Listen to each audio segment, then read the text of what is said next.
And happy 2025, new year, more films. I can't wait to review them all, and I can't wait to tell you my opinions. I am starting off today with a film I saw in 2025 and 2024.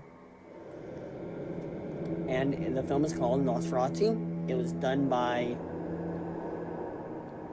Robert Eggers, and I've loved all of Robert Eggers' films. I love The Witch. I love The Lighthouse. I actually own The Lighthouse on DVD, and I just think William Dafoe in that film is just so hilarious with his wording. That's like one of the most unique things about the film. He's also done The Northman. Now, Nosferatu for him is his passion project. He said in interviews, which I've watched because I wanted to know more about him when I was doing this for research, and he said in college he did a play version of Nosferatu where they painted themselves and did the black and white, a stage play that was in black and white that told the story of Nosferatu. They painted themselves in black and white makeup to make it feel like you're watching it in black and white, and they did it, and it was so good that a producer of a more high class studio saw it and had them say, "Hey, we'll give you our stage and you can perform for more there with a more high quality of stuff." So he did, and then it happened, and he went on to direct all of those films. He didn't want to do this one first because he wanted this to be like his magnum opus, his like white whale. Like, it's basically like the one film he's wanted to make for so long, but he didn't want to do it right away. He wanted it to make more films leading up to it so he could actually learn how to do it right. And I'm glad he waited this long to do it because this film definitely paid off. So there was actually some casting changes because earlier, before the film released and we were getting cast updates, one of the original cast was Anya Taylor-Joy was going to be playing Lily Rose Depp's character Ellen Hunt, and Nicholas Hoyt's character was actually going to be played by Harry Styles. Which I definitely think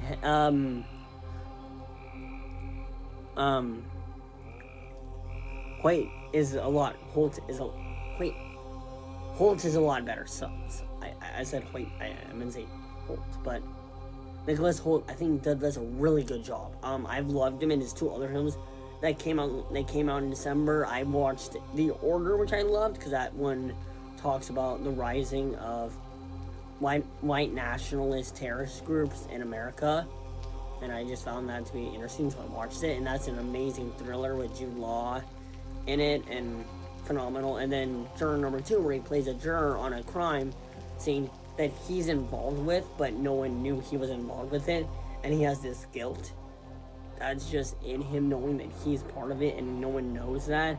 And all throughout the film, you're wondering, is he going to how is he going to get the guy off without incriminating himself as a sacrificial lamb? It's a very unique film. I watched it on Max because it had a limited theater release, and I never managed to get a theater screening, which sucks because it is said to be one of the last Clint Eastwood directed films, which I would have loved to see that in theaters, but yeah, I guess seeing on Max is the next best thing. Man. That's my problems with streaming services, giving films shorter length in theaters, so then they can have more length on streaming. I don't know. And then with Lily Rose Depp, the films that she's been in she was in Nosferatu, which I saw and I loved it. She's been in The King, which is a Netflix film. I have not seen it, but I know Timothée Chalamet, which people think I do have Timothée Chalamet hair, and I've come to the recollection that maybe I could definitely pull off a Timothée Chalamet look. I don't know, maybe. Going back, she's also been in Tusk and The Voyagers and a couple other films. I mean, I think this is really her best work. She really actually had to work with a contortionist on a lot of her scenes. A lot of her scenes that she had with that, she was just...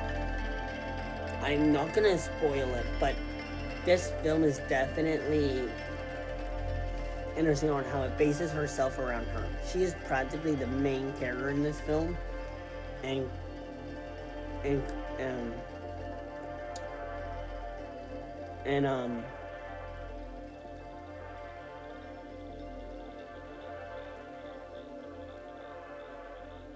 and Nicholas Hoyt is like the supporting character, because it's mainly her and Count Orlok, played by Bill Skarsgård, and Lily Rose is playing Ellen Hunt, and it's those two that are really making this strange love connection. Or it's now I'm gonna go more into the film. The plot of it is Count Orlok is trying to score.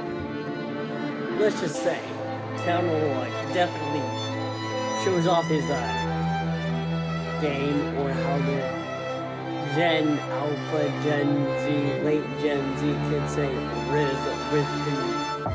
if you don't love me conditionally and just come to me of your own free will, I won't kill all everyone you know and love.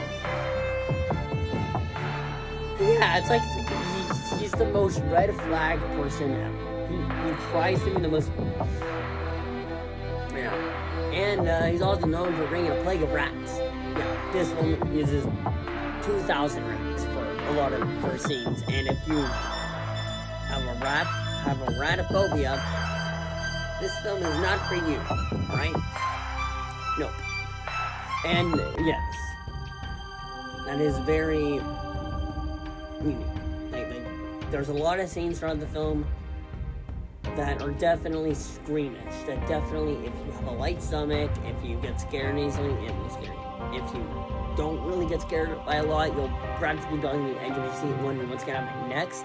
As in more of a, I am so excited to see what happens next, rather than an, I'm scared what happens next, or it could be the other way around where you are scared to see what happens next.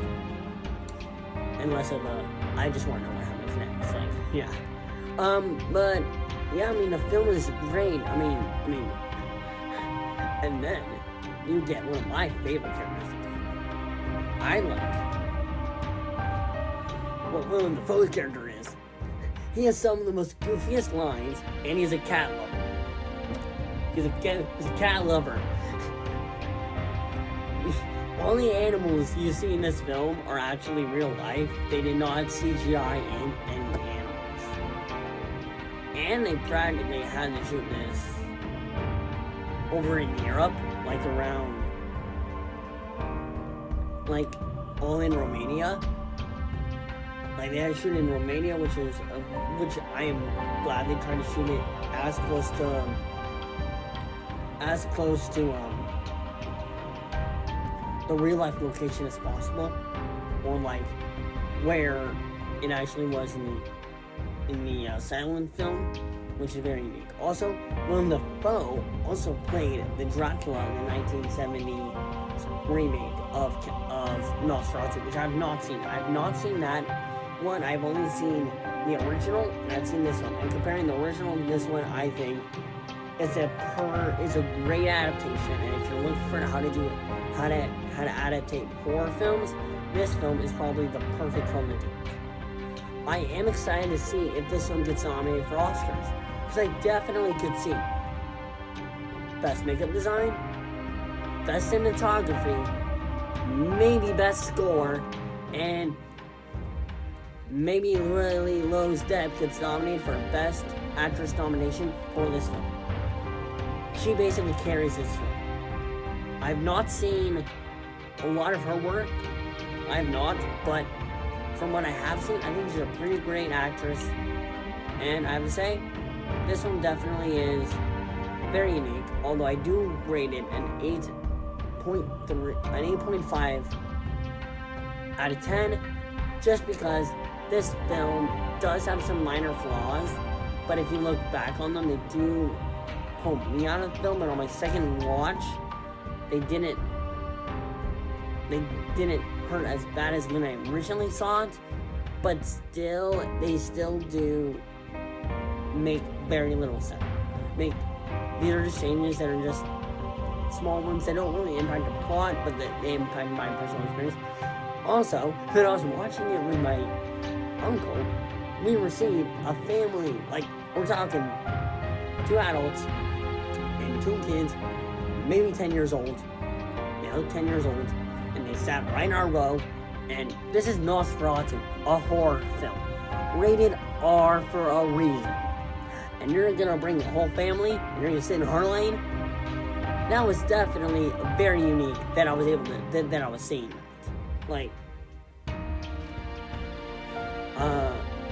totally unique. I really like this film though. Aside from that and a couple other, like, stuff of people walking in front of me to walk out of the theater.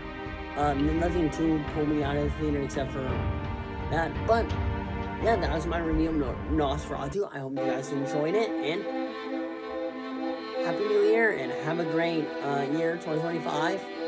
Also, my next review will probably be The Complete Unknown. So,